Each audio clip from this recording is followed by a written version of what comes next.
it's now my great pleasure to introduce our guest speaker for the next 30 minutes.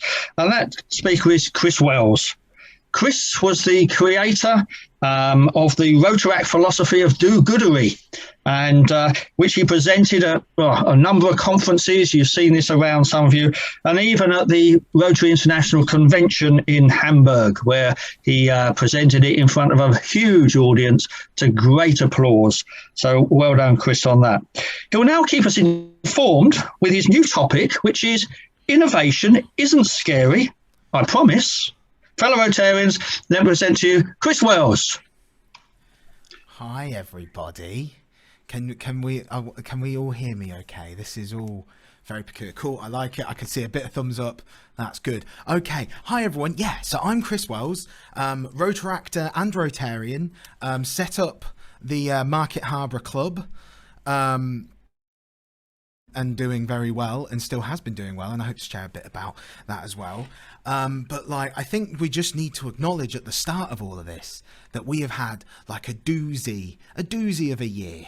Let's be honest. Let's be 100% honest. A bit of a doozy of a year because of the C word, because of COVID-19. And I feel like we all need to have a minute now, and I want to just see, because this is the first time I'm ever doing this. I want everyone either in the chat or just like to themselves, just have a big moment, okay? So on three, just get in your chat and go and get ready just to express those feelings. I just want to see that, because to be honest, I would love to have done this in a room full of people, but I think if we all just on three, 1, 2, 3, there we go. COVID-19. Oh, what a time. I just feel like we needed to get that out there. What I'm going to do, I'm just going to, as we've done that now, I'm enjoying the R's. I'm also enjoying all the different spellings of R's. We've got args and and R's.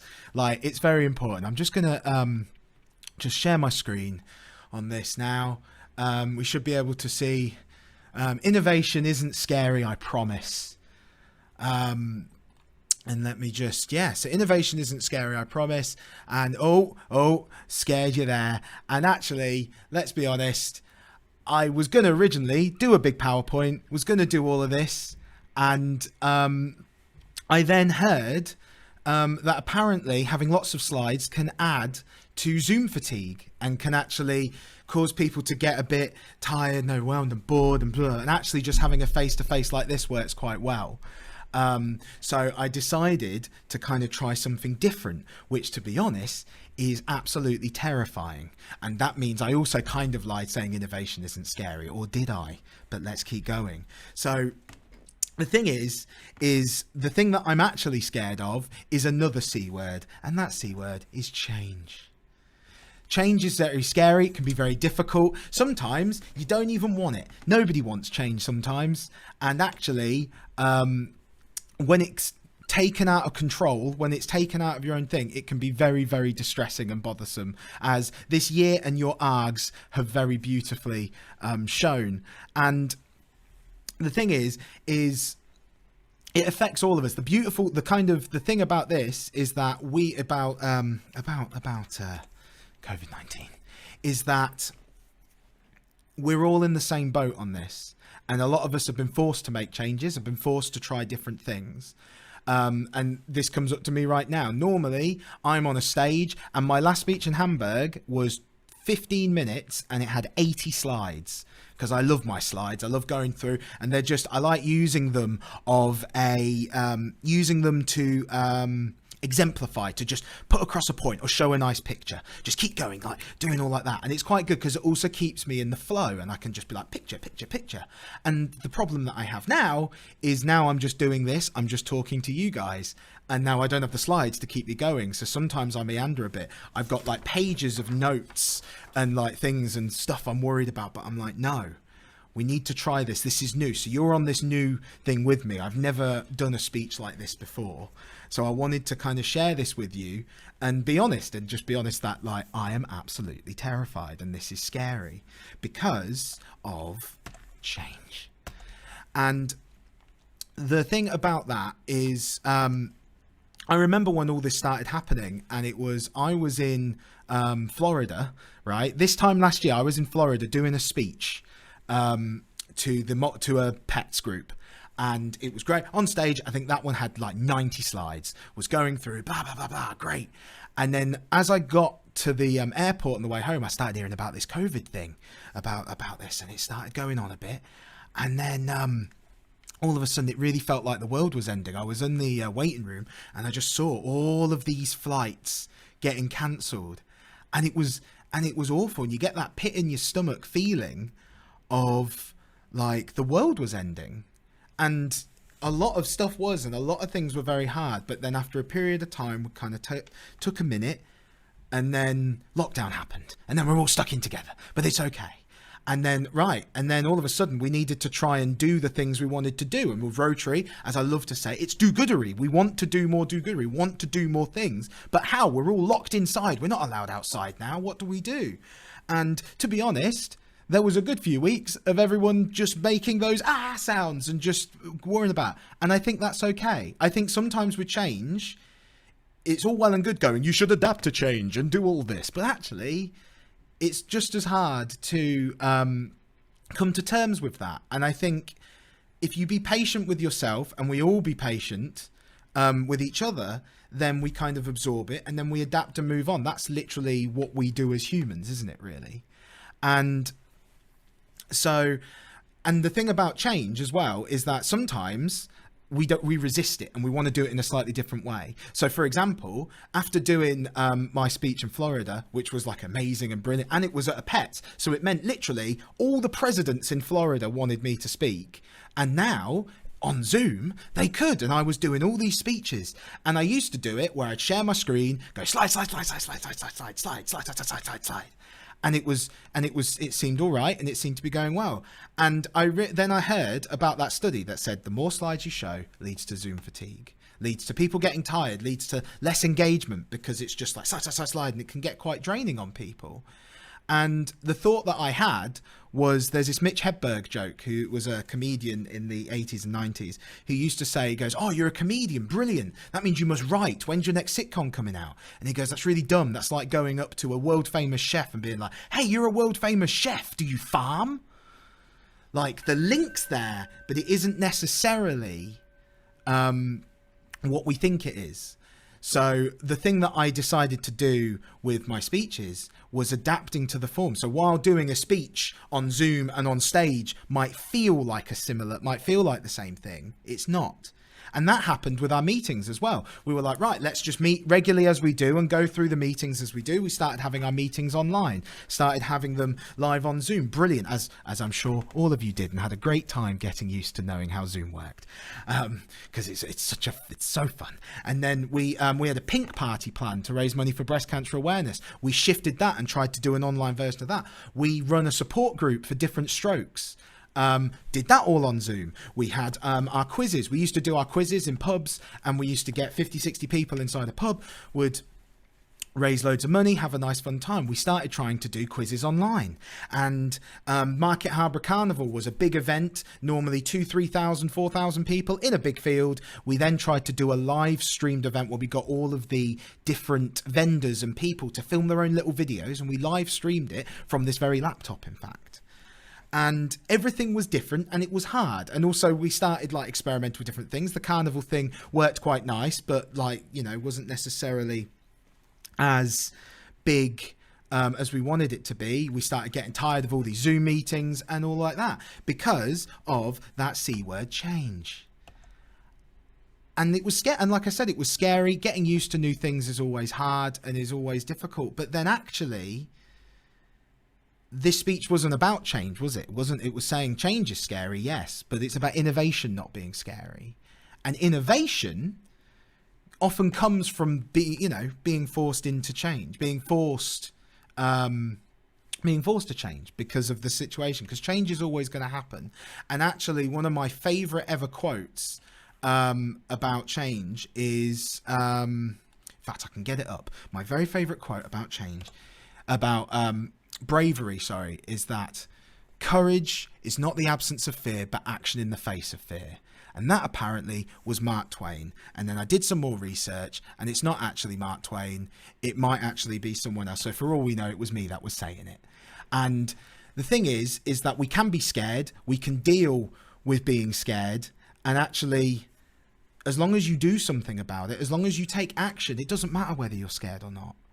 And that's kind of the thing that we found with this was, sorry, I've got so many buttons to try and press. And while it was scary and while it was hard, what actually came from that was our innovations. So our Rotaract meetings, all of a sudden, instead of being these kind of long, laborious meetings where we go out to the pub, the actual advantage we found was that all of a sudden they were 20 minutes long, and we would just meet up and quickly cover all the things we needed to. And then we started going, well, let's just cover what we need to. And then when we need to meet about something specifically, we'll just set up another meeting, sometimes on the same night, just afterwards. But it means the people that needed to be there would be there, and the people that needed to go could go. So the high level stuff was covered very quickly in a meeting, and then we started meetings about that, and then we started getting better organized, and from that our energy started coming back. And we actually through all of this ended up doing more stuff than we would have done on a normal year. We ended up doing more quizzes, and in fact, while our quizzes used to look a lot like this, and this was our setup, the new quiz was this. This was my setup. This was how I saw. This was what I see. This is my room. This is still my room now, by the way. And the difference between those two things actually was about £200-300 ago, because it was online. And because of that, because we innovated and did that stuff online, people that started hearing about us abroad, people that lived across the country, people in Florida, people all across America, people in the Netherlands, were all of a sudden able to take part in our quizzes and to get involved and then donate money and enjoy it and have a good time together. And that was an innovation. That was, all of a sudden, our quizzes went international, because we had to adapt to that change, because there was no way we'd go into in a pub, we'd all die. But not really, you know what I mean. It was one of those things where we adapted. We were scared, and it was scary. I'm scared. I'm using new technology now to try and do these things, to be like, change. And it is like, I've got so many buttons I need to remember to press, and I've never done this before. I've only practiced this on my own. And obviously it is weird. I'm basically talking to my room and my teddy bears behind me. That's it. That's all that. So it can be difficult like that. But then thinking, once again, the difference between farming and the difference between cooking, those two things, they look like they have the same thing, but they're not. That was why these speeches, I adapted, I innovated. I started getting a new microphone so I could go close and be like, hello, I'm on the radio now. This is it. And I got a nice microphone. I tried to dress in nice colors. I got some cool lights and a lava lamp that I had to set an alarm for myself to put on 2 hours before the speech, because I forgot lava lamps take ages to get warmed up. And learning all these things, actually, now, even today, I have a speech at 2 o'clock, 1 o'clock. I need to check that after this. In the Netherlands, I'm doing another speech today in that. How else would I have been able, imagine if I could run that fast, or we could all jump and dive that fast to go between, country to country, speaking to all these and doing all that together, meeting those new people. One of the big things I found, actually, a lot of the speeches I started going to do was across clubs, across Florida. It was, and a lot of the clubs, they started innovating. They started doing interesting things. So one of the clubs I went to, they would have a Zoom meeting, and obviously normally Zoom, it's just 100 people on a screen, or 50, 60 people on a screen. And when we go to, when you go to a Rotary Club, you're sat at a table, everyone eats the dinner. So what they do is you go into the group and they put you into tiny little breakout rooms. So you're in little breakout rooms of 4 and 5 people for the first half an hour, for the first 15 minutes of the meetings. So it meant it's like you're going there and you just sat on the table and you're getting to know everybody. And then they pull you out the meetings and they run the meetings and they do it really quick. But to me, that, normally, especially as we all did, we all had those Zoom meetings where everyone's in their pajamas and everyone's just, and we're just going really slow and everything's really boring. And then we go, oh, maybe we could turn off the camera. Maybe I can go to the toilet and while listening to this meeting. You can have all of that, but then doing those new things, doing those innovations allowed more stuff to happen. And all of a sudden, those Rotary clubs are getting international speakers in, getting me speaking from across the pond, getting me going across. All of a sudden, we can do all of these new amazing things. It's not all doom and gloom. And yeah, there's absolutely going to be some things we want back. I would love to go to the pub right now or have a meeting in a pub. But actually, it's probably going to change, to be honest. I think we might meet for our once a month in the pub and have a nice meeting, get all that stuff done in person, and do the rest of them in our little 20-minute meetings, because it saves everyone time. It increases commitment and engagement as well, because you know it's only going to be 20 minutes out your day. It's not going to be, oh, I'm going to have to drive there, I'm going to have to go straight after work. You know, some people have called in on their way home from work, put in their input, interacted, done all that stuff together. All of those little things add up and allow us to innovate, to do new things, which isn't scary, I promise. While the do-goodery, I'm just going to get it up, sorry. While the can look like this in the outside world, while the do-goodery can look like this in the outside world, we have raised more money over the past year than we had on some of our previous years in Rotaract and do-goodery, from more people as well, from across the world during these hard times. You know, I'd love for do-goodery to be like this again, and it absolutely will, and there's already going to be things like this we've got planned and in the works. But while we can't all stand next to each other, in fact, sometimes I find looking at pictures of people standing next to each other can be quite like, oh, like the picture just above my head there, I'm like, oh, they're all really close, that's not COVID safe. You know, we can look like this. This is what the new do-goodery, this is what our do-goodery was last year. Everyone around their laptops, everybody doing things. And even though, you know, everyone's separate and everyone's safe, we're still doing it. We're still doing that do-goodery, because the most important thing and the most important advice I can give you about all of this is just to remember your goal. Remember what you're here for. Even with all the change, even with all of that, remember why we're here. We can call it do-goodery, and I call it all things like that. But even when it comes down to doing a meeting, right, what is the point of this meeting? It's to get this information across. Okay, can we do it shorter? Can we do it? How can we do it interestingly? My idea today, I need to tell you about innovation, tell you about change, not talk about the dreaded COVID-19 and do things like that. How can I do that differently? And from that, the innovation came from me trying and learning new different things. I now know this weird streaming software, which is a massive complicated pain in the bum, but now I have those skills, I have those things that I can bring forward, and actually it's being able to embrace that change, and do all things like this. And I think it's really important to remember that. And as I said at the start, take time with yourself as well. Be patient with yourself, be patient with your club, be patient with each other, because change is hard, change is scary, but innovation isn't. Innovation isn't at all, I promise. It is literally a good result that can come from change. And if you remember that goal, if that goal is do-goodery, that goal is doing more good, making the world a better place, having more effective meetings, then that change can be embraced and turned into that innovation. And that is essentially, if I could offer those things, that would be what I've got. I've accidentally done this so fast, I think I finished a few minutes early. But I would genuinely, so I'm really sorry. I had timed this out, I had done this all good, and then I've gone, and then I think I got very excited and talked it through. But I will, yeah, it's one of those things where the more places and the more things, the more we share, the more we talk to each other, we're all in the same boat. And everybody, as long as you're on the same page on what you want, you're not on, I want to look big, I want to look cool, I want to this. As long as everyone's in for the same reason, like I said, it's do-goodery, we want to run this project, then I really think keeping that focus and remembering that we're all in the same boat, then we can innovate together. Wonderful. Thank you, Chris. That was fantastic.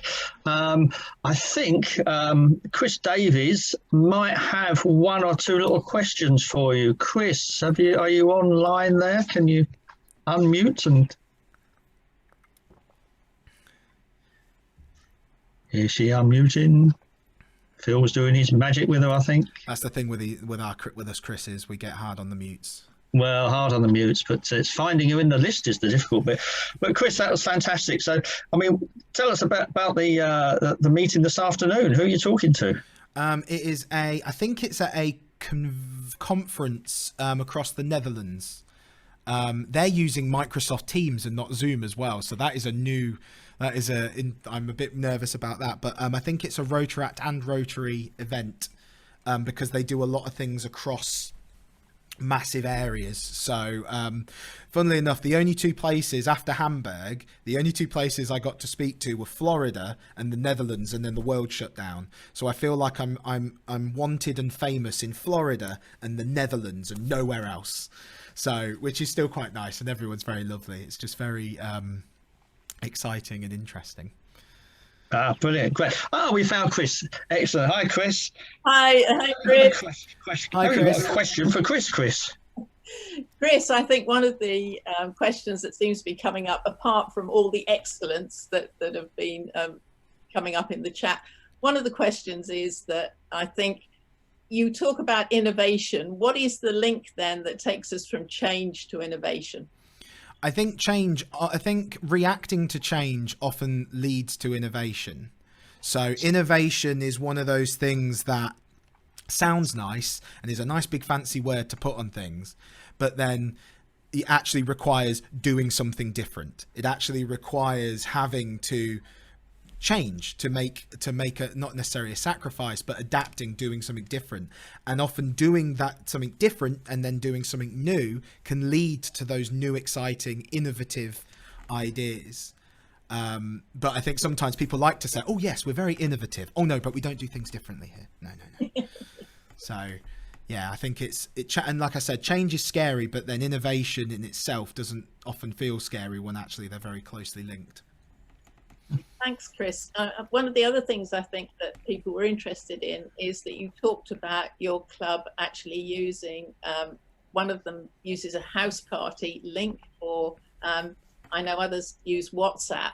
What's the advantage of using those sort of social media type ones? Stuff like social media, stuff like WhatsApp especially, is that it's instant and quite quick. You don't have to wait until the next meeting to get an update, or if something's changed, then you can quickly go, hey, is anyone about for this? And it almost allows you to very quickly do the equivalent of standing up in a meeting, being like, oh, everybody, I've just got the news in, it's this. And actually you can do that at any point, and it almost allows everybody to keep in that instant communication with each other. Obviously with that comes risks, because sometimes people just will talk and talk and talk and talk and talk.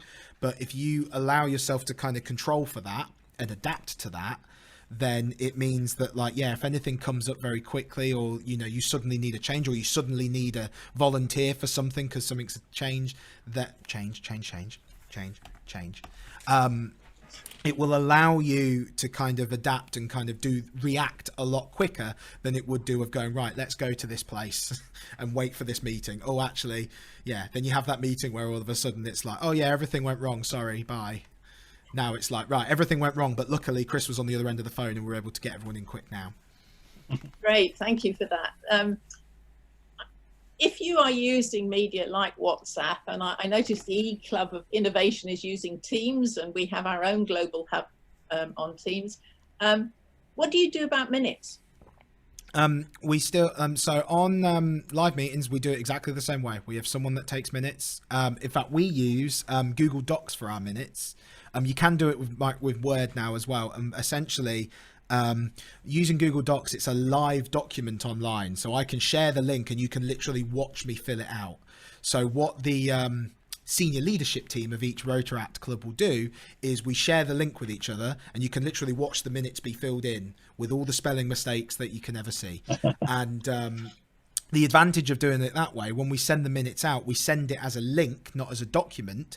And it means if there are any last minute changes to the minutes, you can actually do it without having to retract or adapt an email. You just know that that minutes is always going to be the most up-to-date document on there.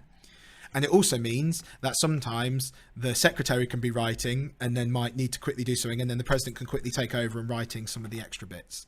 So it allows the minutes to be filled out and kind of done a lot quicker than it normally would, than either writing it down or doing it on like an offline Word document. Thanks very much, Chris. And I guess looking at Dennis, this might be a final question, yes? Yeah, last one, please. One of the questions that's being talked about is, if you're a Rotary club that doesn't have people that are used to using social media, how can you actually find out about how to do this? I think talking to Rotaractors and involving others, talking to as many, and not being scared to talk with others either, and being patient with them and yourself. I think we all started, just because we started earlier doesn't mean that you won't get to the point that we're at. I think it's involving others, talking to other people. My sister's 10 years younger than me, and stuff like certain features on WhatsApp, no idea that we had until she taught me. And then, you know, it's not being afraid to learn and grow and learn with others. And also just to fully acknowledge and take this from a semi-youngish person, is that a lot of it doesn't make sense. A lot of it's really silly. It's got a lot of idiosyncrasies that you have to kind of get your head round. So don't worry if things are not as easy as you think they should be, because they're not. They're not. Don't worry. Some of the stuff's stupid. It just takes a little longer to get adapted to it. So sometimes it's not as user-friendly as you think it might be. Thanks very much. Fantastic. Well, thanks, Chris, for that.